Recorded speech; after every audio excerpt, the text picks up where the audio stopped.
Woo! Okay. Ladies and gentlemen, friends, family, and intimate reading associates, welcome! I know it's been a minute, but this video should explain why. Yes, it's time! Yes, guys, look at that. I'm gonna be reading the most popular TikTok series, what, of like the last 2 years? Throne of Glass from a male's perspective. I'm not the one to coin that phrase. I'm also not the first male YouTuber to talk about Throne of Glass on their channel. The one that I've been watching the most and having a lot of fun with his videos is Bookish Daddy. So everybody go give him a like, a subscriber. Go show him a lot of love. He also does a lot of acotar stuff. If you ladies and gents are interested, go check out his videos as well. Guys, this video took so long. 3 months, 4 months.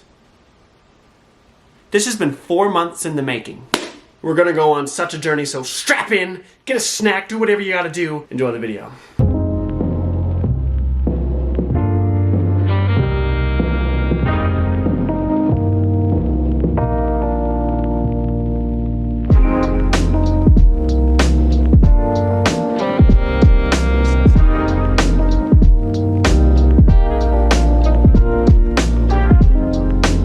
So, folks, it is the next day. The Assassin's Blade. I finished the first novella. This morning, I started the second novella. There's 5 novellas in this little collection. The first one was interesting. You're introduced to Selena, who is this prolific assassin. She's like the best assassin in the kingdom. And so the first novella, she kind of goes and does this job, realizes it's not morally right, which is kind of funny because like assassin, caring about morals, you get hired to kill people, yet this one thing, which it's still a bad thing. Let's just say people getting involved in the slave trade. It's real bad. But I think killing people and selling people are pretty much on the same level. Sin is sin. She has to decide, does she follow her orders or does she go with what is right? Her acotar level writing isn't, it's right now. Anyway, it's a little bit better than Assassin's Blade. To be honest, Assassin's Blade is something I've never really read anything like it before because it's my first short story collection that I've ever read. And this is just a good introduction to the world, a good introduction to some characters. I'm going to continue on reading this, and I'll pick back up with you in a little bit.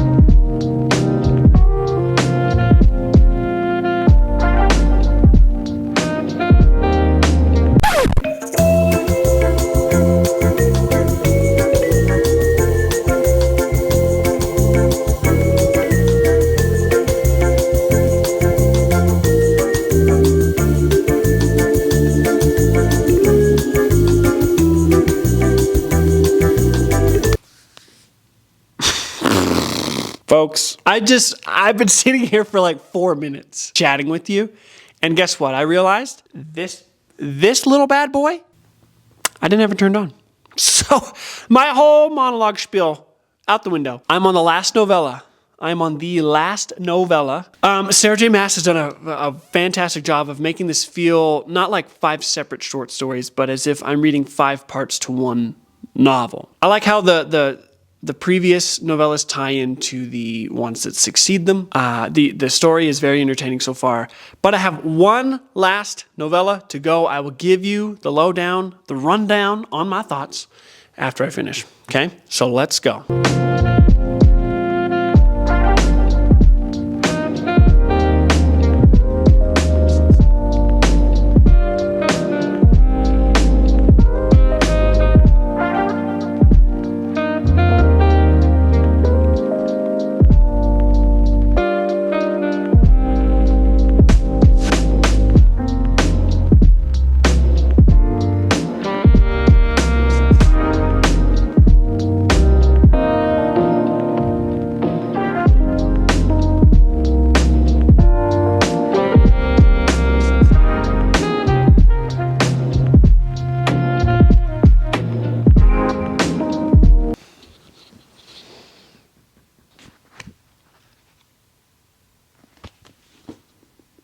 I'm on chapter 9.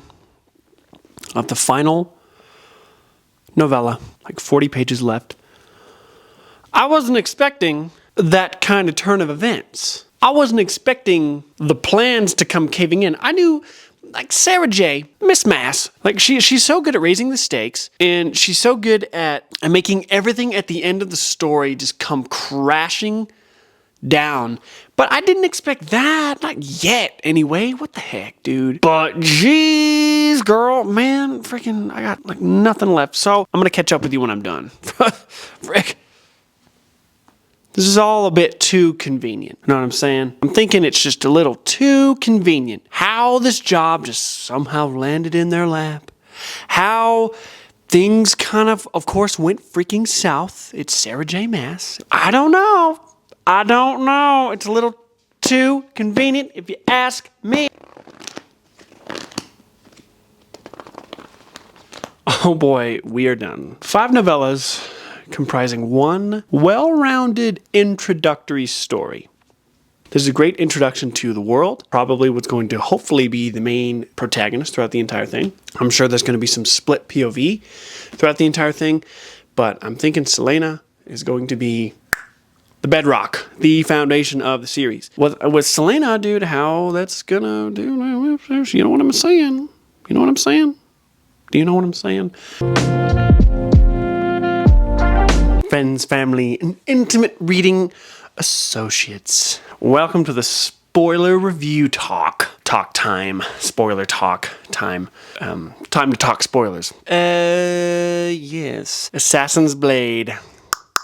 Sarah J. Maas. Assassin's Blade was such a fun introduction to the world of Throne of Glass. Particularly, what is this place called? Does this one have a map? I hope this one has a map. Oh, it has a map. It's a little place called Aurelia. This novella, or this collection of novellas, separates 5 different novellas. She wrote 5 different novellas telling one cohesive, quick, fast-paced story, introducing you to the character of Selena Sardothian, this expert elite assassin in the Assassin's Guild in Rifthold. And yeah, you kind of join her on some journeys, some adventures. Huh? I'm going on an adventure. They are really fast. I don't read short stories often, but they were so quick. Reading this first helped set up such a great foundation for everything that came afterwards in the series. 5 short stories that tell kind of an overarching story, and it's an introduction to the main protagonist of the entire story of Throne of Glass. And you learn some key developing moments that actually shape her as a character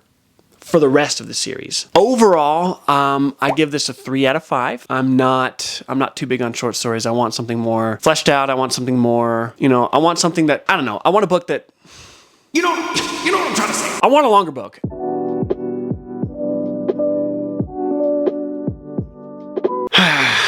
People. Everyone say hi to Ashlyn. Hi. Hot Tony's with a T. Throne of Glass by Miss Maas, Maas by Glass, Glass, Throne of... Awesome. I've read 10 chapters since I sat down to start the book. Well now. The story makes so much sense having read the novella. It's almost as if it picks right back up from where we kind of left off. Freaking Sarah J, dude, she is just keeping me entertained, as always.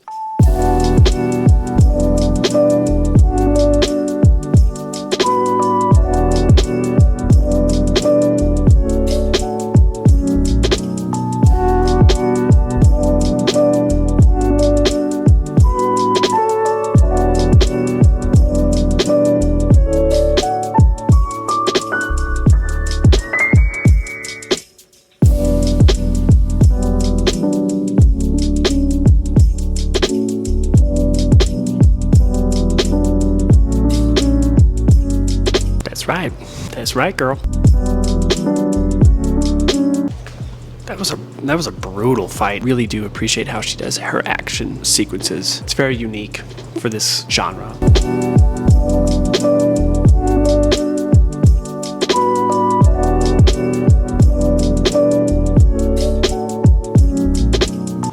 K-All, bro. This dude is so dope.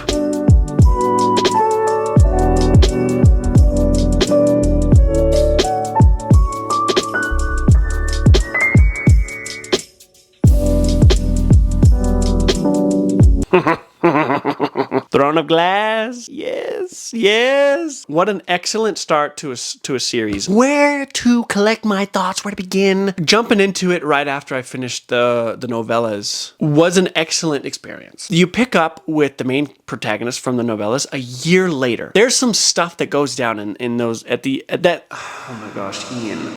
Shut your mouth and just say the words. So that fifth and final novella in Assassin's Blade, something crazy happens to our main character, Selena. She essentially gets set up, and we pick up with her a year later at the beginning of Throne of Glass. I love a good gladiator trope in books. Throne of Glass fits the mold. Essentially, Selena, she's in this terrible, inhumane place for a year. She's called to come fight in this gladiatorial contest for the king, and it's so sick. On one hand, it was this gladiator, like Hunger Games-esque type of thing where there's tests, but at the same time, there's like a murder mystery happening because contestants are dying off one by one. Now the stakes are the stakes were high because it's like, okay, you could die, but there's this great prize at the end and freedom. But then you could also die at any time because there's a murderer on the loose. Excellent. And there's a little romance sprinkled in. To be honest, I really wasn't there for it. I was there for like, Selena, kill these fools. But dude, oh frick. I give this a 3.25. I know that seems a bit low, and some of you are probably going, What? Like what? You just said you really liked. I feel like she set a pace that this book couldn't keep up with. Like the relationships that this main character is forming, the friendships. I feel like there's just a lot of connections being made too quickly. It's an excellent start to what this series is going to be. So, brother.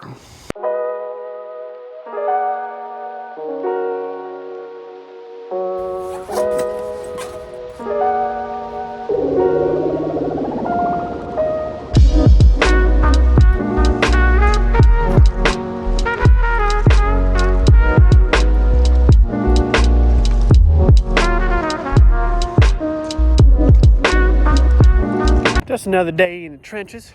Hello, welcome back. It is the next day. Where am I? Crown of Midnight. Book 2 in the legendary Throne of Glass series. I am 7 chapters in. Picking pretty much right back up where that first book left off. Not much is really happening. I mean, Selena is learning that she kind of needs to step up and be a hero. What am I even trying to say? That's not even true. Okay, what I'm really liking about it right now, I think what I've liked about the whole series so far is I really like her friendship with Kale. He's a fun character. He's a little stiff, he's a little dry, but I think he's the friend that Selena's needed for a while. There's definitely some romantic feelings, particularly on Kale's side. Then again, what I'm liking so far is that her love life isn't taking precedence over like the looming threat. I'm gonna listen to it while I go to work, and I'm gonna take you along with me.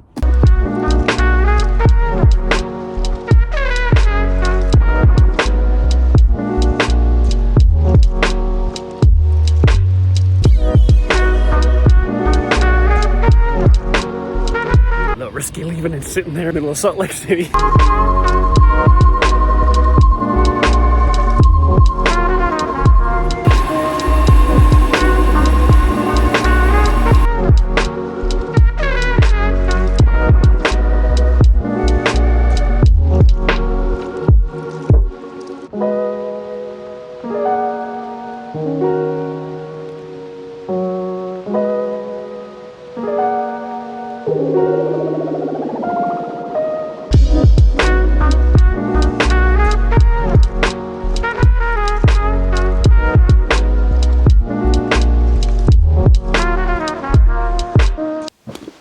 Frick. Good lighting? Is this good lighting? This is better lighting, isn't it? Let me change. Crown of Midnight.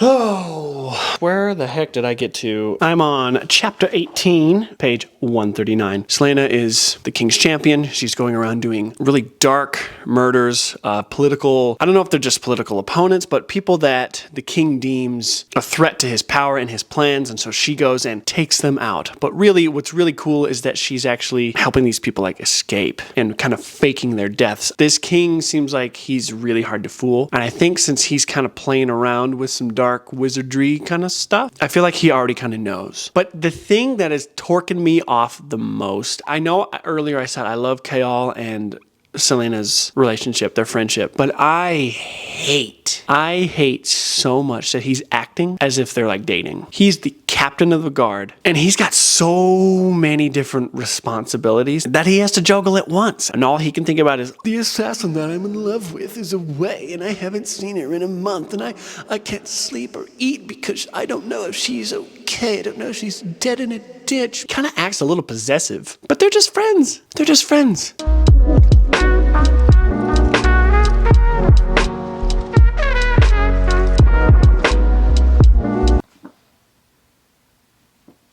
Oh my gosh. This book was so riveting. It was fast-paced. I loved everything going on. I think it was just a really good fantasy book about an assassin doing assassiny things, uncovering conspiracies, doing shady shat, and then of course the end of this book. I'm all about a good portal to another world. I was waiting for the introduction of Faye. Sarah J. Maas doesn't write anything without writing about Faye.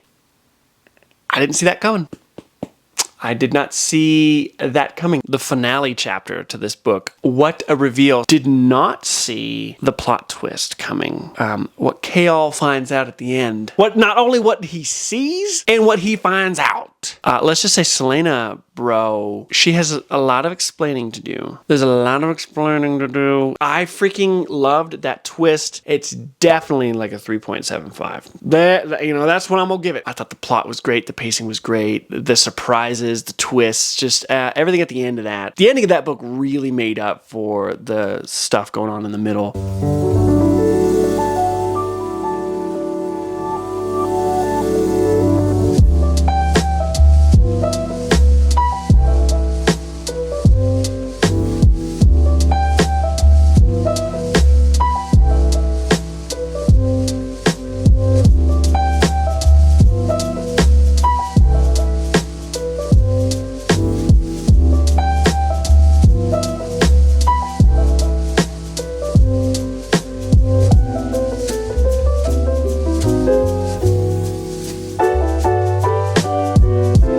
Oh boy, do we have a lot to talk about. Heir of Fire was good and also a wee bit disappointing. Selena has to go to another continent. She's there on a supposed assassination. She's got some business she gotta handle, but she actually is like really not there to do that. She's there to do something else. That part was very interesting. And it was also very obvious that there was gonna be some romance. Little old Rowan isn't described the way he's described for nothing. Sarah J likes to make these fey males, the most perfect things to ever walk on two legs. Find out a lot about Volg, which is a huge thing that happens. I mean, Volg are like demons from another world that want to conquer the planet. They're kind of a big deal. There's so many POVs in this book. We're introduced to, I think, 2 new ones, or maybe 3 new ones. Sorsha, Elide, and Manon.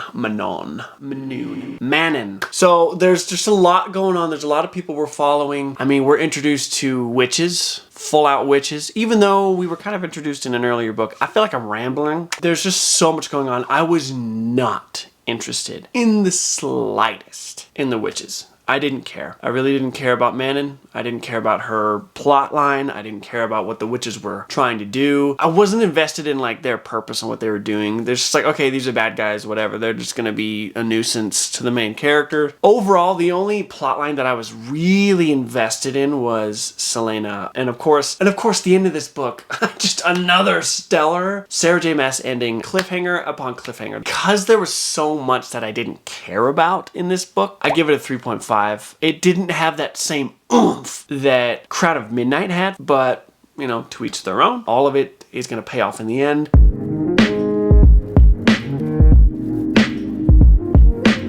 I started Queen of Shadows, and I am currently sitting at page 110. Book reads incredibly fast. It's gripping from the beginning. You pick up maybe a few weeks, a month or two after the events of Heir of Fire, following our main POVs. Selena, she has gone back to Rifthold to break her cousin Adian out of prison, save the prince from being possessed by a demon, even if that means killing him, and doing all that. Manon, I still don't really give a shat what's going on with her. I'm hoping her POV gets better or more interesting to me. I really don't know how it's not interesting. I just don't care. And I wish I did. Yeah. Yes. Yes, sir.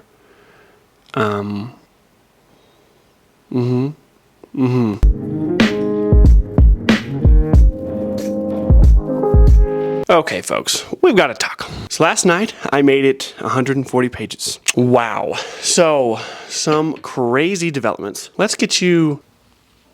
Shall we zoom you in? I like that. Some crazy developments. Okay, can we talk for a minute about some of these freaking characters? So Selena, or Aelin, I love how Sarah J is calling her by her real name now. I love how, to us, she's no longer Selena. She is Aelin. Kael, can we just all admit that he's just kind of a turd? Dude, what happened? He had no problem when he was head over heels in love with Selena. He was like, She can have done whatever she wants. she goes off at his request, does what she's got to do, comes back, and he's like, How dare you? How dare you do all these things? he even brings up stuff that she did before she even knew him. And he's just being, me, you're terrible, me. His character is always so obsessive. He doesn't make any sense. He pisses me off. He's my least favorite character now. Manon, Manoon, I don't know. She's doing stuff for Duke Parrington. She'll get better.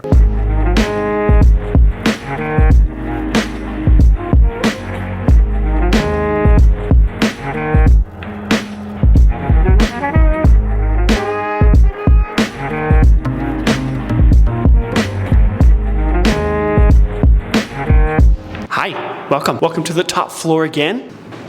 Look at that, so pretty, so pretty. That's hard. That looks hard for the men. That looks good. Metal. What can we say? What can be said? On chapter 40, on page 329, it has been a very good reading day, let me tell you. Holy shat. It has quickly become my favorite book so far. Sarah J. Maas is building this suspense, building all POV points to kind of a boiling point. Theory time. I'm thinking that one of them, and I'm guessing particularly Rowan, okay, stay with me, gonna somehow get one of those black rings around their neck that the king of Aderlin puts on people so that demons can possess their bodies. I'm guessing that one of them, in particularly Rowan, because he is kind of this brewing love interest, I'm guessing that he's going to be possessed somehow, and Aelin is going to have to clean house, because that's how Sarah J. Maas works.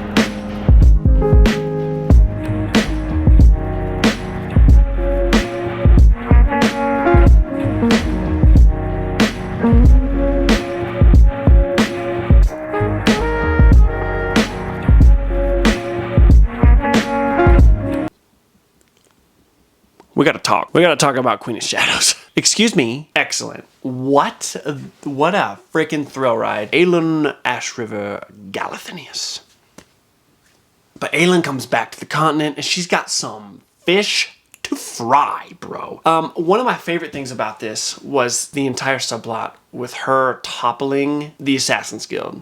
Dude, fetched up Arab Hamel, and I was so down for it. Like, he needed his just desserts. And I thought this guy would be a thorn in Aelin's side pretty much until the end, but I'm so glad he's, fifth book, dead. The ending of this book. It's my favorite ending in any Sarah J. Maas book, hands down. That last fight on the bridge, I'm here for it.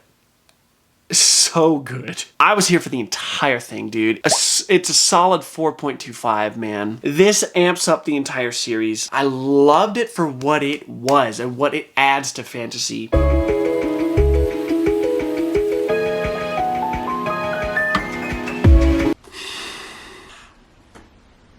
I forgot the books. It's Tandem. Think before you speak. Okay, it is time for the tandem read of this series. You were supposed to, at least what I've been told, is you were supposed to read these two bad boys together after you read Queen of Shadows. They tell two sides to the same story, essentially. End up following one group of characters in this book and one group of characters in this book. Events are happening simultaneously in these novels. One on one continent, one on the other. I used the Rosebud's Realm. Just look that up. But I'm using the Rosebud's Realm. It just lays forth everything for how you're supposed to read these two books together.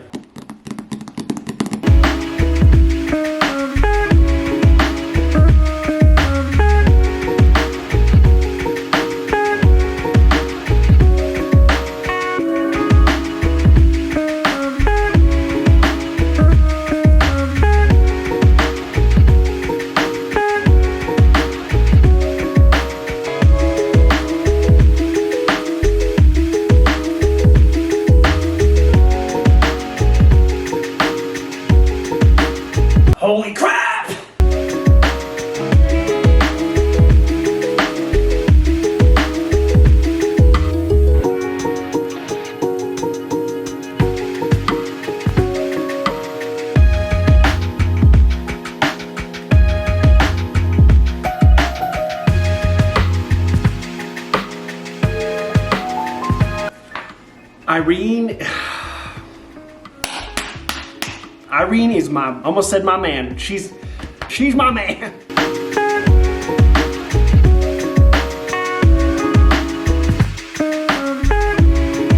Honestly, it was just one big book. It was like a 1,300 page colossus, man. I don't even know where to begin with commentary on this. Let's just say Empire of Storms hits the exact same as Queen of Shadows. It's full throttle from start to finish. At this point in the story, the main character and whoever's helping her out, she's trying to find these artifacts of immense power put inside of a doorway to another world to ensure that the demon plague and the demon horde and the demon king that's already in her world can never come back. I've never watched a character grow so much. The weak subplots for me was like Lorcan in the lead. I'm here for a lead. I think Lorcan can go hit the road. Manon has redeemed herself. Dude, her standing up to her grandmother like that, and that freaking witch duel, that was one of the sickest moments in the entire book. I think the thing that I didn't like as much in Empire of Storms, and you know, call me a man, it's just what I am. The romance, I just think it got out of hand, bro. This is the first book in the entire series where it gets explicit. Not to acotar level, but it gets there. And it seems like every single main character is hooking up with another main character. I hated that. It's like, can we just have one of the main POVs just like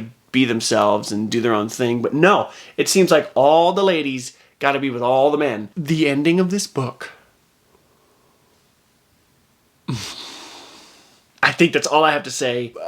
It's right up there. It's right up there with Queen of Shadows. Honestly, it's probably better than the Queen of Shadows ending. At the same time, you're reading Tower of Dawn. I hear a lot of people think it's boring. I mean, it was a slow burn. But if you read these books in tandem, the slow burn gets broken up. And not to say that crazy stuff isn't happening within Tower of Dawn. Mainly, this book focuses on Chaol. But reading these books together and the climaxes that happen, I would not have traded this experience. Together, if you're just taking it as one story, as you kind of should, this is like a 4.5. But I think separate, Empire of Storms is definitely a 4.25. And then I think Tower of Dawn, it's definitely like a 3.5. Gosh, Empire of Storms, dude, I still...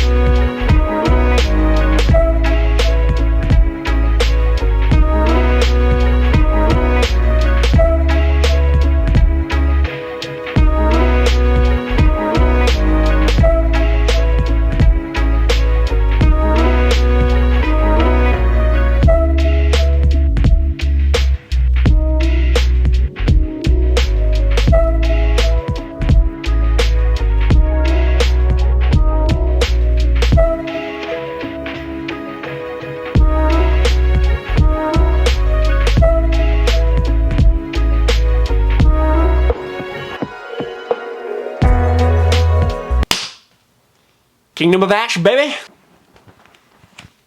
Biggest book, 980 pages. It is known for being a brick, but it is not a boring brick. I don't even know where to begin with my thoughts on this one. It is epic in every way. Just judging it by its size, I knew it would be so. And if you read the series and you get to this point, you know that you're about to walk into something that is grand and epic. Kingdom of Ash was Sarah J. Maas at her creative peak. This is where all the pieces come together. And she takes her time with it, which I was so happy about. There was minimal amounts of fluff. These characters rarely got a break. There was barely any downtime. My goodness. Because of how Empire of Storms ended, the first 200 or so pages of this book are so uncertain to so many characters. Insane. Like some of Sarah J. Maas's best writing. The ending, after the climax happens, after the tension breaks and the intensity, you can't take it anymore, and the shock wears off, then you have a few chapters left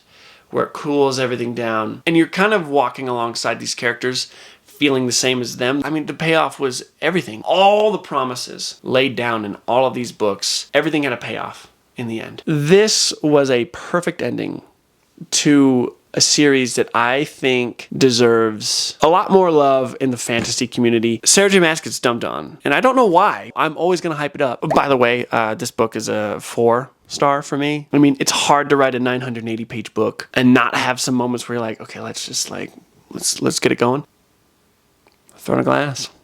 From a guy's perspective. I hope you enjoyed this video. I had so much fun with this. So guys, pick it up, man. It's not what you think. It's not all frilly-dilly, girly-girly, lovey-dovey. Guys, thank you for watching. Thanks for sticking around, and I'll see you guys on the other end.